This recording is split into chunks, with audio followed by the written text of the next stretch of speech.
Kemudian an Abi Hurairah radhiyallahu anhu qala Rasulullah sallallahu alaihi wasallam la taqumus saa'ah hatta ta'uda ardul arab murujan wa anharan, rawahul Muslim.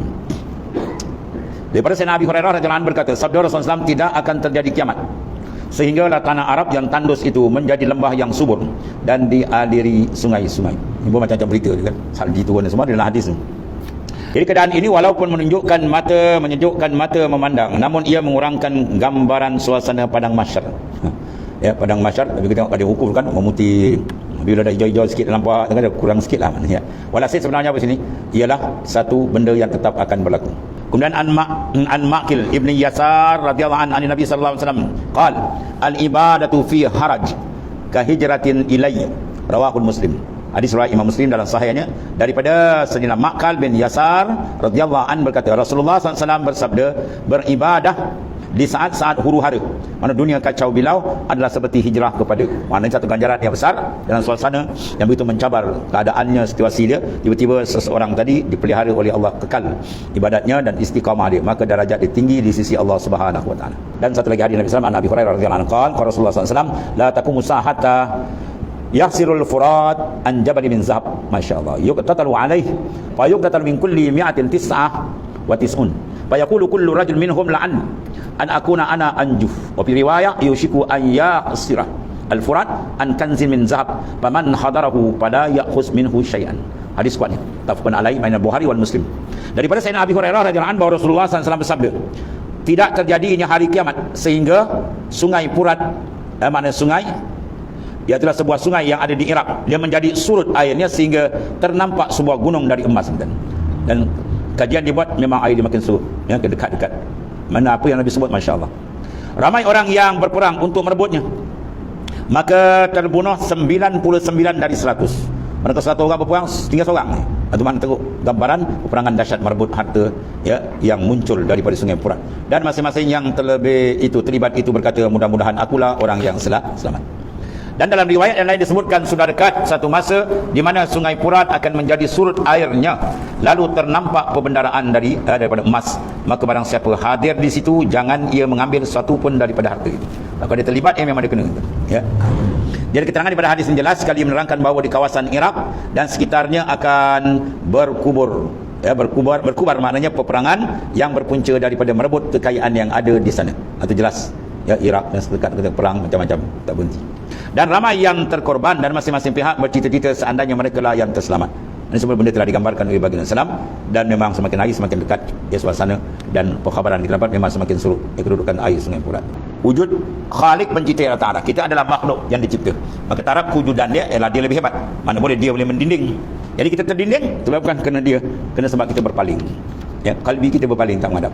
Walaupun depan kita tengok satu objek besar, bangunan tinggi 20 tingkat, tapi kita tak nampak, tak ada dinding apa, rupanya kita paling lain ya, kita tak menghadap, tak ada dah nampak. Begitulah kebesaran Allah, walau jelas terang, tapi oleh kerana dipalingkan kalbi dia tidak menghadap, jadi dia terdinding.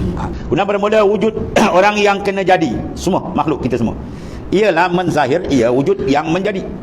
Jadi wujud semua makhluk dipanggil mazhar, menzahirkan. Apa yang menzahirkan? Cermin ya, kita akan nampak dalam cermin itu gambar gitu.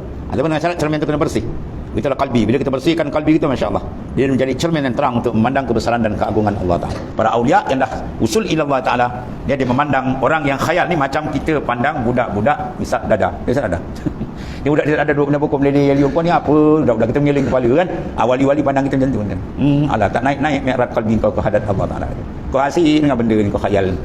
Macam itulah tuan-tuan ni. Nak banding sikit mana orang yang telah dijazbah, ditarik kalbi ke Tuhan, dengan orang yang masih benda tarik tapi dunia tarik dia tuan. Kalau kita nak tahu kita ni kuat tak kuat, ulama kata bangun ingat apa? Al-ghafil iza asbaha yanzuru maza yaf'alullahu bih. Al-ghafil, al-aqil iza asbaha yanzuru maza yaf'alullahu bih. Al-ghafil iza asbaha yanzuru maza yaf'al. Itu kan nak tengok kedudukan kita, setengah ulama kata bangun tidur. Ya. Al-ghafil, orang yang lalai, dia buka je mata dia je, apa dia ingat kan? Dia ingat urusan dia.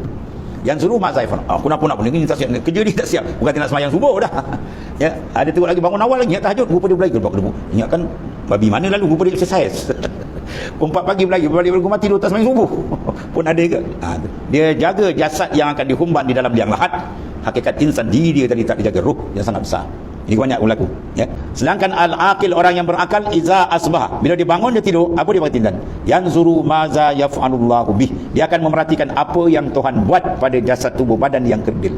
Pertama apa? Tuhan sambung nyawa dia. Ada orang tidur, kita tengok terus macam batang kayu tidur pun ada. Kadang-kadang tidur pula, bangun tidur tak sempurna, mulut dah hingot, dah kena stroke kan. Minum air keluar balik, macam-macam boleh berlaku. Sekarang Allah kembali kepada ruhul hayah, ruhul yaqazah, ruh kesedaran tu. Sebab disunat kita baca alhamdulillah allazi ahyana ba'da ma amatana wa ilaihil nusyur. Kita tengok pada orang yang apa, ada nama atas dunia kan, ulama besar, wali besar, atau keduniaan dia apa, dia pemimpin besar ke apa, sebenarnya Tuhan tak jadikan muazzin, dia yang mengizin, yang memberikan izah kepada ahli izah, ahli taat. Ba izah lillah wal rasul lil mukmin. Izah kemuliaan itu daripada Allah dan Rasul dan orang beriman. Ya, itu. Maka zahir pada ahli zillah, keadaan Allah Taala itu muzillan. Ya, siapa muzil? Allah Taala. Siapa azillah? Al-kufar. Kita tengok aja pada orang, kita nampak aja orang kafir, kita nampak situ tajali nama dia al-muzil. Tuhan yang menggelincirkan dia. Dia tak dapat iman. Ya. Dan zahir pada yang hidup namanya muhyi. Kita tengok kita sendiri yang hidup dan segala hidupan yang lain, ya, pokok abu semua makhluk yang lain, sebenarnya apa di situ? Tajali dia muhyi, nama Tuhan. Dia yang menghidupkan. Mana tak lepas. Dan zahir pada waktu mengeluar roh seorang, ya, makna apa? Nama dia al-mumit. Bila pisahkan roh mati, siapa yang matikan? Al-mumit. Mana yang mematikan ialah Allah. Itu nama dia al-mumit. Jadi 99 nama tu kita perhatikan. Ini yang dikatakan barang siapa yang menghafaz 99 asma Tuhan, maka bagi dia jannah. Inilah di mana. Ya, siapa yang menghafaz? Apa makna hafaz? Kalimah hafaz dan mana hafiz? Hafizah, yahfazu hafzan. Hafaz makna apa? Memelihara. Bukan sekadar memelihara, maknanya ingatan 99. Tak memelihara tuntutan, dilalah tiap-tiap nama.